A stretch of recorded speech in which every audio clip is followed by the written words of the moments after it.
Ya, Ya. Assalamualaikum Bapak. Waalaikumsalam warahmatullahi wabarakatuh. Selamat siang Pak. Perkenalkan, saya Sylvia Retnawati, calon guru penggerak angkatan 10 Kota Bandung dari SMK Negeri 11 Bandung Pak. Pada kesempatan ini saya bermaksud untuk mewawancarai Bapak untuk memenuhi tugas saya dalam program pendidikan guru penggerak, yaitu demonstrasi kontekstual pada modul 3.1 Pak, yaitu pengambilan keputusan berbasis nilai-nilai kebajikan sebagai pemimpin. Pertama-tama saya ucapkan terima kasih banyak ya Pak, Bapak berkenan untuk mengeluarkan waktu serta bersedia untuk diwawancarai berkaitan dengan praktik pengambilan keputusan yang selama ini Bapak jalankan sebagai pimpinan sekolah, terutama untuk kasus-kasus di mana nilai-nilai kebajikan saling bersinggungan, atau untuk kasus-kasus dilema etika yang sama-sama benar. Mungkin sebelum kita memulai wawancara Bapak, kiranya Bapak berkenan untuk memperkenalkan diri terlebih dahulu. Iya, terima kasih Bu atas kesempatannya, terima kasih atas kedatangannya ya, sekaligus untuk memenuhi kewajiban bagi saya sendiri ini satu kehormatan didatangi oleh Ibu sekaligus untuk berbagi pengalaman yang pernah kita lakukan atau sedang kita lakukan dalam rangka pengambilan keputusan di sekolah. Nama saya Sugio, saya sebenarnya sih baru 2,5 tahun Bu di kepala sekolah di Cipayung ini. Tapi mudah-mudahan dengan sedikit pengalaman yang telah saya lakukan, mudah-mudahan ya ada sesuatu hikmah yang bisa diambil terkait dengan materi yang sedang Ibu hadapi ini. Iya, Bapak. Terima kasih Bapak sudah memperkenalkan diri. Saya merasa sangat senang bisa bertemu dengan Bapak pada hari ini, Pak. Baik Bapak, dalam menjalankan peran Bapak sebagai kepala sekolah, tentunya Bapak menghadapi pengambilan keputusan setiap harinya. Nah, sebagai seorang pemimpin sekolah, tentu Bapak menghadapi berbagai situasi harus mengambil suatu keputusan di mana ada nilai-nilai kebajikan universal yang sama-sama benar, namun saling bertentangan yang bisa dikatakan Bapak berada dalam situasi dilema etika ya Pak ya. Nah, di saat situasi dilema etika terjadi ini, keputusan mana yang Bapak ambil tentu itu bukan hal yang mudah ya Pak ya. Karena pada dasarnya keputusan yang kita ambil itu tentu merefleksikan integritas dari sekolah, kemudian nilai-nilai kebajikan universal yang dijunjung tinggi oleh sekolah juga, dan tentunya keputusan yang kita ambil ini akan menjadi rujukan atau teladan bagi seluruh warga sekolah dan lingkungan sekitar sekolah kita ya Pak ya. Nah, pada wawancara hari ini saya ada 8 pertanyaan untuk Bapak. Iya Pak, untuk pertanyaan pertama ya Pak ya, selama ini bagaimana Bapak dapat mengidentifikasi kasus-kasus yang merupakan dilema etika atau rujukan moral Pak? Iya, banyak hal ya Bu terkait dengan kita ada kasus-kasus yang terkait dengan melibatkan banyak pihak, artinya sesama siswa, kemudian sesama guru, termasuk antara kita sebagai kepala sekolah dengan yayasan. Biasanya itu sering berbenturan atau ada sesuatu yang kedua-duanya perlu penanganan gitu, tanpa kita harus memilih atau berpihak pada salah satu kan gitu. Biasanya kita ada sih antara guru dengan guru juga, antara kita dengan yayasan juga sering berbenturan. Disitulah kita bisa mengidentifikasi dan kita belajar bagaimana sih mengambil keputusan terkait dengan problematik yang dua-duanya sih merasa benar kan gitu. Itu sih yang kita lakukan. Ya, jadi dalam situasi dilema etika ini nilai-nilainya sama-sama benar, berpihak pada guru juga, berpihak pada siswa juga, tentunya dengan yayasan juga ya Pak ya, dalam hal ini pengambil keputusannya melibatkan yayasan. Nah, mungkin dari sini dicari juga prioritas yang paling prioritas mungkin ya Pak ya, dari pengambilan keputusan tersebut ya Pak ya. Iya, Ya, baik Bapak, untuk pertanyaan kedua ya Pak ya, selama ini bagaimana Bapak menjalankan pengambilan keputusan di sekolah yang Bapak pimpin, terutama untuk kasus-kasus di mana ada dua kepentingan yang sama-sama benar atau sama-sama mengandung nilai kebajikan? Ya, ketika kita menghadapi sesuatu yang dua-duanya benar, tentunya kita tidak bisa, misalkan nih keputusan kita benar nih, yayasan benar, terutama untuk yang permasalahan ketika memang kita berbenturan dengan sekolah, berbenturan dengan yayasan, itu kan dua-duanya benar. Misalkan kita akan ada kegiatan nih, kita akan ada kegiatan misalnya untuk meningkatkan semangat kebersamaan, kekompakan, itu perlu ada bentuknya apa? ya ibaratnya kan rihlah, kita mengambil atau rihlah atau piknik lah ini kalau bahasa. Tapi kalau piknik terlalu ini studi banding lah ibaratnya. Di dalamnya memang ada kegiatan pikniknya. Di situ kan ketika kita mengajukan anggaran kepada pihak yayasan, biasanya kan betul nih, wah biayanya besar banget nih dan masukannya juga misalkan kurang, tapi menurut kami masukan kami udah maksimal, udah optimal gitu kan. Nah oleh karena itu ketika yayasan mengatakan wah kemampuan kami sekian sementara kebutuhan kami sekian, maka kita ambil berusaha untuk mengambil bijak tanpa harus memaksa kepada pihak yayasan lebih atau tanpa untuk melibatkan guru atau tim yang akan berangkat ini yang menekan mereka, enggak. Jadi kita harus bisa bagaimana sih cara mencari solusinya, mengambil keputusan terkait dengan dilema seperti ini kan. Program tetap harus jalan, kekompakan di internal harus jalan, yayasan juga harus mensupport kan. Kalau nggak disupport mereka kita nggak bisa jalan gitu kan. Sementara kalau guru juga nggak ikut mensupport juga nggak akan jalan. Nah solusi kita adalah ya udah, pertama gunakan dana yang ada untuk menambah ini. Yang kedua ya kita berusaha mencari sponsor. Kita nyari sponsor kan ada beberapa relasi kita, termasuk kita juga punya unit bisnis. Ya udahlah supaya kita jalan, kita gunakanlah misalkan laba dari usaha ini, kita punya Teva yang menghasilkan lah, sehingga yang biasanya tahun sebelumnya itu guru-guru itu ada iuran kebersamaan walaupun nggak banyak, nah sekarang enggak, kita subsidi dari dana itu plus dikasihlah nanti ibaratnya insentif lah untuk guru yang hadir pada saat itu. Itulah solusi yang terbaik yang mungkin dari pihak sekolah nggak merasa keberatan, kemudian yayasan juga mensupport lah gitu, karena tujuannya penting. Iya, jadi keputusan yang diambil ini sebisa mungkin harus bisa mengakomodir semua kepentingan iya, ya Pak betul, ya. Jadi betul. dalam hal ini juga gimana sih mengambil keputusan yang konfliknya lebih sedikit gitu ya, Iya, yang bisa benar-benar mengakomodir semuanya betul, juga betul. gitu. Dan integritas sekolah juga bisa tetap Iya, terjaga itu yang gitu ya. penting, integritas perlu itu. Iya. Baik Bapak, pertanyaan ketiga ya Pak ya. Langkah-langkah atau prosedur seperti apa yang biasa Bapak lakukan selama ini berkaitan dengan pengambilan keputusan tadi? Ya, yang pertama kalau terkait dengan pengambilan keputusan tentu kan kita pertama identifikasi permasalahan ya. Masalahnya itu sebenarnya apa sih gitu kan. Ketika menemukan sebuah masalah ya lalu kita nyarilah sumber-sumber masalah itu gitu kan. Kalau udah menemukan sumber-sumber masalah ya kita nyari beberapa alternatif nih untuk menyelesaikan masalah 1, 2, 3 gitu kan. Tadi kan masalahnya gimana sih, kita nggak punya uang ibaratnya kan. Terus gimana ya, solusinya kemana? Pertama kan kita mencari iuran dari guru. Yang kedua mencari dari ya yang lain lah, banyak faktor. Misalkan menggunakan dana ini kan akhirnya kan dari berbagai alternatif tadi kita mencari solusi kan pasti ada yang terbaik. Akhirnya kita menemukan oh lah kita kan punya vendor gitu kan. Makanya gunakan aja vendor yang selama ini kerjasama dengan kita kan sudah mengeluarkan banyak uang, kita udah membantu mereka sudah bantu kita, kan itu solusinya. Jadi yang terbaik tanpa dari beberapa alternatif yang terbaik ini kan ini yang kita ambil. Itu mungkin jadi kalau kita ada permasalahan seperti itu, apa sih masalahnya, kemudian bagaimana sih cara menyelesaikannya, sampai kita bisa melakukan solusi dan mengambil keputusan. Itu yang secara pribadi saya lakukan seperti itu sih gitu.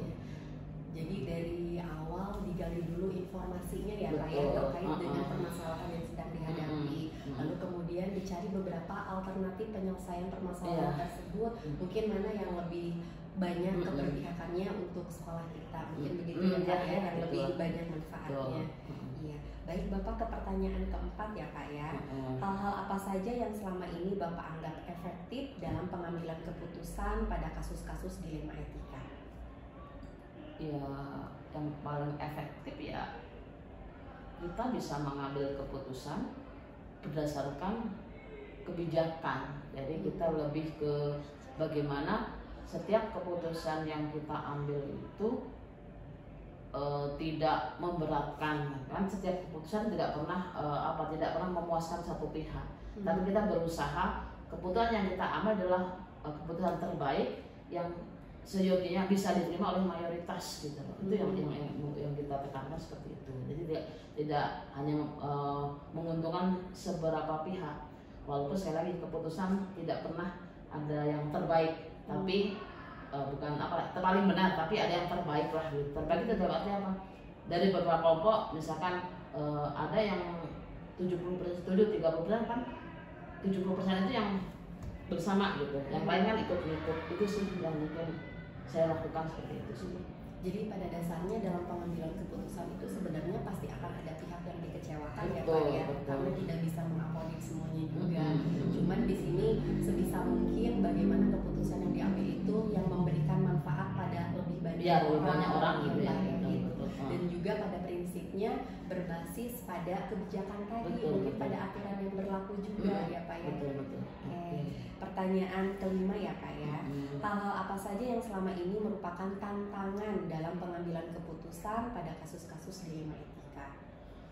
Kalau tantangan itu sih memang ketika memang kita menghadapi kendala yang belum pernah kita lakukan sebelumnya gitu kan. Kalau yang sudah pernah kita terima, kita hadapi, kita ada solusi, mengaca keputusan tahun kemarin atau sebelumnya seperti apa. Ketika ada masalah ini, oh solusinya ini, kan kita tinggal copy paste gitu kan.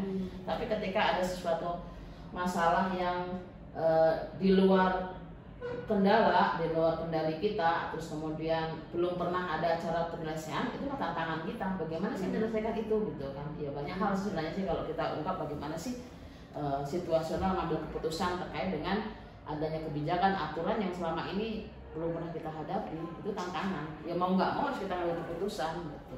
Walaupun keputusan itu kadang-kadang kan keputusan dari yang apa? Masalah yang menata ini kan nggak gampang gitu loh. Itu sih tantangan terbesar kita adalah sesuatu masalah yang belum pernah kita hadapi sebelumnya. Masalah itu mau memutuskan pengambilan keputusan yang cepat tentunya. Iya betul ya Pak ya. Karena permasalahan itu semakin berkembang ya Pak ya. Benar. Jadi kadang tidak berulang juga kasusnya, banyak kasus baru yang belum pernah kita selesaikan sebelumnya gitu. Jadi tapi tadi mengacu lagi pada peraturan ya Pak, yang berbasis peraturan yang berlaku. Baik Bapak, untuk pertanyaan keenam ya Pak ya, apakah Bapak memiliki sebuah tata kelola atau jadwal tertentu dalam sebuah penyelesaian kasus dilema etika? Apakah Bapak langsung menyelesaikan di tempat atau memiliki sebuah jadwal untuk menyelesaikannya? Bentuk atau prosedur seperti apa yang biasanya Bapak jalankan selama ini? Ya kalau ketika menangani kasus seperti itu sih memang kita nggak langsung cepat buru-buru. Artinya kita identifikasi dulu lah permasalahan, kita cek di lapangan seperti apa, kemudian kenyataannya seperti ini, kemudian nyari data dulu lah, nyari data. Ketika kita menemukan data, maka kan kita baru memikirkan bagaimana solusi terbaik yang versi kita atau yang tadi sebelum keputusan kan seperti itu. Baru kita panggil pihak-pihak terkait, kemudian kita mengadakan pertemuan sesuai dengan di ruang tempat tertentu yang di situ tentunya kita bisa mengambil keputusan dengan bijak, kemudian nggak banyak orang yang terlibat. Terus artinya dalam keputusan ini adalah penyelesaiannya hanya untuk orang-orang atau pihak yang tadi terkait gitu, pihak luar tidak terlalu banyak. Karena kalau keputusan yang kita ambil orang semua banyak tahu kan banyak pro kontra, itu sih yang saya lakukan seperti. Jadi ada ruangan khusus, nggak langsung kita seperti itu, tapi butuh fakta dan data kita kumpulkan. Ketika memang sudah memiliki data yang komplit, baru kita cari solusinya lah, kita kumpulkan, dan disitulah kita bisa mengambil keputusan. Jadi pada dasarnya tidak boleh tergesa-gesa dalam dalam membuat suatu keputusan juga ya Pak ya, karena bagaimanapun keputusan yang diambil tentu ini akan merefleksikan integritas dari sekolah juga ya Pak ya, dan situasional tergantung dari kasusnya tadi ya, apakah bisa di open buat semuanya atau hanya pihak-pihak terkait yang berkaitan untuk keputusan ini gitu ya Pak ya. Baik Bapak, untuk pertanyaan selanjutnya, adakah seseorang atau faktor-faktor apa yang selama ini mempermudah atau membantu Bapak dalam pengambilan keputusan pada kasus-kasus dilema etika? Ya sebenarnya sih kan kalau kita di bawah yayasan sebenarnya kan, di bawah yayasan itu ada namanya tim manajemen. Kalau misalkan kita berbenturan dengan ketua yayasan, ada orang tim manajemen yang bisa artinya menjembatani itu. Jadi kita terbantu oleh yang sebenarnya sekretaris yayasan juga, yang kadang-kadang beliau memiliki wawasan yang luas, sangat membantu kita ketika kita ada problem seperti ini. Beliau masih saran seperti ini, walaupun ketika saran itu nggak cocok ya kita ikut yang disampaikan beliau itu menjadi pertimbangan juga, salah satu pertimbangan walaupun tidak semuanya. Itu orang yang mungkin selama ini banyak menginspirasi kita bagaimana sih sebuah kebijakan kita ambil. Jadi tim manajemen dari yayasan ya Pak ya banyak membantu dalam memutuskan suatu permasalahan yang kaitan dengan biometrika. Iya betul. Baik Bapak, pertanyaan terakhir ya Pak ya. Iya. Dari semua hal yang telah disampaikan, pembelajaran apa yang dapat Bapak petik dari pengalaman Bapak mengambil keputusan biometrika ini? Ya tadi pengambilan sebuah keputusan itu adalah sesuatu yang bisa memberikan dampak besar lah kepada semua pihak, semua orang gitu. Tetapi setiap pengambilan keputusan tidak akan pernah memuaskan satu pihak.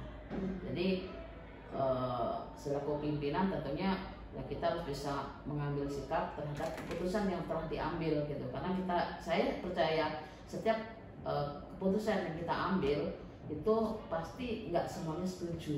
Ada yang pro, ada yang kontra gitu. Tetapi saya meyakini bahwa setiap keputusan yang saya ambil itu tidak karena emosional, tapi karena kebijakan dan beberapa masukan yang tentunya untuk perbaikan kita semua. Itu sih intinya. Ya. Baik, jadi dalam pengambilan keputusan ini, karena kita bagaimanapun tidak bisa mengakomodir semua kepentingan ya Pak ya, akan ada saja pihak yang dikecewakan dari pengambilan keputusan tersebut. Cuman tadi balik lagi, keputusan yang kita ambil itu sudah benar-benar melalui pertimbangan yang matang, tidak dengan emosional juga, dan juga tentunya tetap merefleksikan integritas dari sekolah ya Pak ya. Baik Bapak, terima kasih atas kesediaan Bapak berpartisipasi dalam wawancara ini. Saya sangat menghargai waktu Bapak dan juga informasi yang Bapak berikan pada saya sangat bermanfaat Bapak, dan saya pun akan memanfaatkan informasi ini dan memastikan informasi ini akan dipergunakan secara efektif Bapak. Dan sekali lagi terima kasih atas waktunya. Mohon maaf apabila dalam proses wawancara tadi mungkin ada kata-kata saya atau perilaku saya yang kurang berkenan Bapak. Gitu. Semoga Bapak sehat dan sukses selalu ya Pak ya. Oke, terima kasih juga Bu atas masukannya. Tetapi ya saya menyadari memang mungkin beberapa hal yang kita sampaikan belum memuaskan ya Ibu, mungkin selalu penanya. Tapi yang kita lakukan ini adalah salah satu upaya kita terbaik lah yang telah kita lakukan dalam pengambilan keputusan. Sekali lagi terima kasih atas kedatangannya. Mudah-mudahan sukses sebagai guru penggerak. Iya, terima kasih Bapak. Assalamualaikum. Waalaikumsalam warahmatullahi wabarakatuh.